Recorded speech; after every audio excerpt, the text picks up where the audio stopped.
हे traders, इस video में मैं तुम्हें कॉम्बिनेशन बताने वाला हूँ कुछ ऐसे इंडिकेटर्स का और प्राइस एक्शन का जिसको यूज करके तुम हाईएस्ट पॉसिबल विन रेट को अचीव कर सकते हो, जो कि बहुत ही इजी टू यूज होने वाले हैं। और इन कॉम्बिनेशन को तुम हर एक मार्केट में यूज कर सकते हो, भले ही वो क्रिप्टो हो, भले ही वो फॉरेक्स हो, भले ही वो स्टॉक मार्केट हो, बट सबसे इंपॉर्टेंट वो पैसा बना सकते हैं। सो बिना टाइम वेस्ट कर अपने फोन के नोटिफिकेशन बंद कर लो और अपना पूरा फोकस इस वीडियो पे ले आओ। सबसे पहले अपन बात करते हैं इस मैकडी इंडिकेटर का या फिर MACD इंडिकेटर का, जिसको अपन बोलते हैं मूविंग एवरेज कन्वर्जेस डाइवर्जेस। ये one of the most popular indicator है जिसको ट्रेडर्स यूज करते हैं। ये इंडिकेटर मूविंग एवरेज को यूज करता है ट्रेंड को आइडेंटिफाई करने के लिए, और ये बहुत अच्छा है उसमें। अब अगर तुम एक प्रोफेशनल ट्रेडर हो तो तुमने जरूर सुना होगा इस मैकडी इंडिकेटर के बारे में, लेकिन अगर अपन सिर्फ इस एक मैकडी इंडिकेटर की बात करें तो ये इतना कुछ क्रेजी खास नहीं है, मतलब इतना ज्यादा कुछ कर नहीं सकता ये अकेला। ये पूरी वीडियो अच्छे से देखना ताकि तुम समझ जाओ कि अपन इस इंडिकेटर को कैसे दूसरे इंडिकेटर्स के साथ पेयर करते हैं ताकि ये बहुत ज्यादा अच्छा वर्क करे। सबसे पहले अपन मैकडी इंडिकेटर को ऐड कर लेते हैं अपने ट्रेडिंग व्यू पे। तो सबसे पहले तुम्हें आना है इंडिकेटर्स के अंदर और इधर तुम्हें सर्च करना है MACD,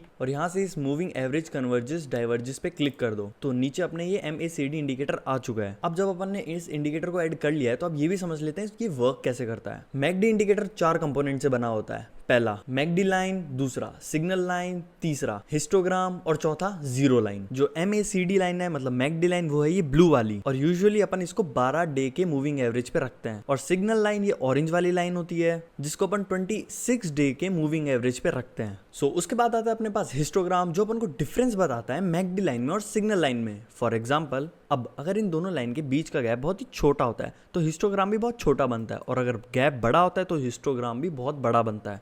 और तुम देख सकते हो अगर मैकडी लाइन क्रॉस करके चली जाती है सिग्नल लाइन को ऊपर की तरफ तो हिस्टोग्राम ग्रीन बनता है, और इसका जस्ट उल्टा अगर मैकडी लाइन क्रॉस करके नीचे आ जाती है सिग्नल लाइन को ऊपर से तो हिस्टोग्राम रेड बनता है। और सबसे लास्टली अपने पास होती है जीरो लाइन, जो कि सेंटर बताता है मैकडी इंडिकेटर का। अब जब अपन ने इन 4 कंपोनेंट को समझ लिया है तो अब ये समझते हैं इनको यूज कैसे करते हैं। MACD इंडिकेटर बहुत ही अच्छा है ट्रेंड को फाइंड आउट करने के लिए, लेकिन अब तुम कैसे बता सकते हो कि चार्ट कोई सा ट्रेंड पकड़ने वाला है। फॉर एग्जांपल, अभी अपन देख सकते हैं कि मैकडी लाइन सिग्नल लाइन को क्रॉस करके ऊपर जा रहा है तो मार्केट भी ऊपर ही जा रहा है, और अगर मैकडी लाइन सिग्नल लाइन को क्रॉस करके नीचे जा रहा होता है तो मार्केट भी नीचे चला जाता है। तो अपन इन हिस्टोग्राम का भी यूज कर सकते हैं ये देखने के लिए कि मूवमेंट कितना बड़ा है। तो अब इस इंडिकेटर को अपन एक्चुअली यूज कैसे करते हैं, जब मैकडी लाइन सिग्नल लाइन को क्रॉस करके ऊपर जाती है बट वो जीरो लाइन के नीचे होती है तब अपन एक बाय साइड की एंट्री लेते हैं।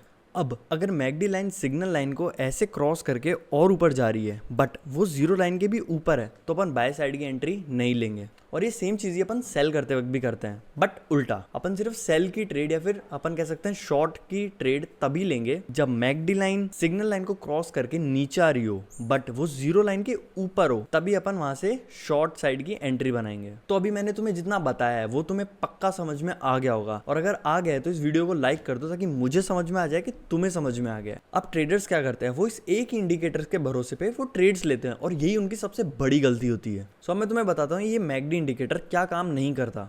जो मैकडी इंडिकेटर है वो बहुत ही अच्छा काम करता है मार्केट के ट्रेंड में।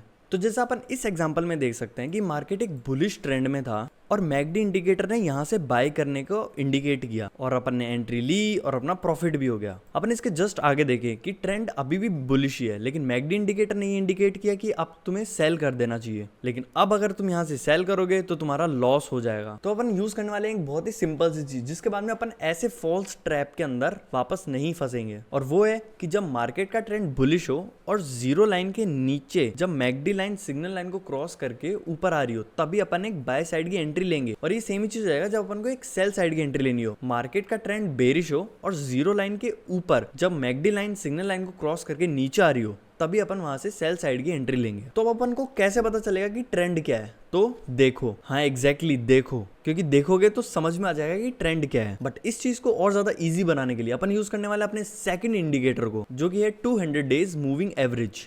इसको ऐड करने के लिए तुम पहले इंडिकेटर्स पे जाओ और इधर सर्च करो EMA, जिसकी फुल फॉर्म होती है एक्सपोनेंशियली मूविंग एवरेज, या फिर अपन इसको बोलते हैं मूविंग एवरेज एक्सपोनेंशियल। और फिर EMA पे जाके इसकी सेटिंग्स पे क्लिक कर दो और फिर इनपुट्स में जाके इसकी लेंथ को कर दो 200 एंड देन प्रेस ओके, जिसको बना देगा 200 एक्सपोनेंशियल मूविंग एवरेज। अब जब तुम इस EMA को ऐड कर लोगे तो तुम्हें ये एक सिंगल लाइन दिखेगी चार्ट में, और अब अगर प्राइस इस EMA लाइन के ऊपर है तो ट्रेंड बुलिश है, और अगर प्राइस इस लाइन के नीचे है तो ट्रेंड बेरिश है। सो जैसा मैंने तुम्हें पहले बताया था कि अगर ट्रेंड बुलिश हो अपन सिर्फ तभी बाय करेंगे। तो सुनो सुनो और सुनो, अब अपन इन सब चीजों को जो अभी अपन ने समझी है उन सबको जोड़ने वाले हैं। तो अब अपन तभी बाय करेंगे जब मैकडी लाइन जीरो लाइन के नीचे क्रॉस हो रही हो और ईएमए लाइन के ऊपर करंट प्राइस अपना चल रहा हो। सो इससे ये तो पक्का हो जाएगा कि तुमने सेम डायरेक्शन में ट्रेड ले रखी है जिस डायरेक्शन में मार्केट मूव कर रहा है, और ये कॉम्बो बहुत ही ज्यादा पावरफुल है। और अगर तुम सेल करते हो तो इसका जस्ट अपोजिट हो जाएगा।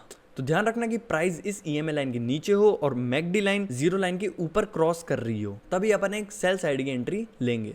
तो अब तुमने एंट्री लेना तो सीख लिया, बट अब इसका स्टॉप लॉस कहाँ होगा? सो जो सबसे बेस्ट जगह होगी वो होगी ईएमए लाइन के ऊपर या फिर नीचे। अगर बेरिश में बात करें तो इस ईएमए लाइन के ऊपर रखेंगे स्टॉप लॉस, और अगर ऐसे कुछ बुलिश में बात करें तो इस ईएमए लाइन के नीचे। और जो अपना टेक प्रॉफिट होता है वो अपन लगा सकते हैं 1.5 के रिस्क टू रिवॉर्ड रेशियो पे, और अपन लगा सकते हैं 2 के रिस्क टू रिवॉर्ड रेशियो पे। सो अब जिन जिन लोगों ने ये वीडियो यहाँ तक देख ली है उनके लिए एक बहुत ही ज्यादा क्रेजी चीज बताने वाला हूँ, क्योंकि अपन इस स्ट्रेटेजी को और ज्यादा अपग्रेड करने वाले हैं, वो भी प्राइस एक्शन का यूज करके। देखो ये जो मैकडी एंड ईएमए इंडिकेटर्स का कॉम्बिनेशन है ये बहुत ही तगड़ा काम करता है अगर मार्केट का मोमेंटम अच्छा हो। लेकिन अगर मार्केट का मोमेंटम थोड़ा साइडवेज हो जाता है तो ये कभी कभी अपन को फॉल्स सिग्नल्स भी दे सकता है, जिससे अपना लॉस भी हो सकता है।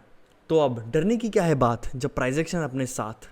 छी, ये तो बहुत ही गंदा था। सो अब इसमें प्राइस एक्शन को यूज करने के लिए अपन की लेवल को आइडेंटिफाई करेंगे। वो सपोर्ट भी हो सकता है, रेजिस्टेंस भी हो सकता है, वो उस पर डिपेंड करता है कि अपन बाय साइड की ट्रेड लेने वाले हैं फिर सेल साइड की। जैसे अपन इस जगह पे देख सकते हैं मार्केट ने इस जगह पे एक बार दो बार रिजेक्ट करा, और अभी अपन ने ये लगा दी कि एक बार और कर सकता है। अभी ये ईएमए लाइन के ऊपर भी है, और अब जो मैकडी इंडिकेटर है वो जीरो लाइन के नीचे से क्रॉस होते हुए जा रहा है सिग्नल लाइन के ऊपर की तरफ। तो ये अपना यहाँ पे प्राइस एक्शन भी आ गया, ईएमए लाइन भी आ गई, मैकडी इंडिकेटर भी आ गया। अब जो अपनी एंट्री बनी है वो बहुत ही ज्यादा क्रेजी और एक बहुत ज्यादा सही एंट्री बनी। और अपना स्टॉप लॉस मैंने जैसे तुम्हें बताया कि अपन स्टॉप लॉस अपने ईएमए लाइन के नीचे रख सकते हो, और तुम अपना टेक प्रॉफिट रख सकते हो 1.5 या फिर 2 के रिस्क टू रिवॉर्ड रेशियो पे। सो इस वीडियो में मैंने तुम्हें बताया अपन कंबाइन करते हैं मैकडी इंडिकेटर को, ईएमए को और प्राइस एक्शन को, ताकि बेस्ट पॉसिबल ट्रेड अपन एग्जीक्यूट कर पाए इन इंडिकेटर की मदद से। तो बदले में अगर तुम चाहो तो तुम इस वीडियो को लाइक कर सकते हो, इस चैनल पर पहली बार आए तो चैनल को सब्सक्राइब कर सकते हो, बिकॉज आगे आने वाली वीडियो और भी ज्यादा अच्छी स्ट्रेटेजी के साथ होने वाली है। सो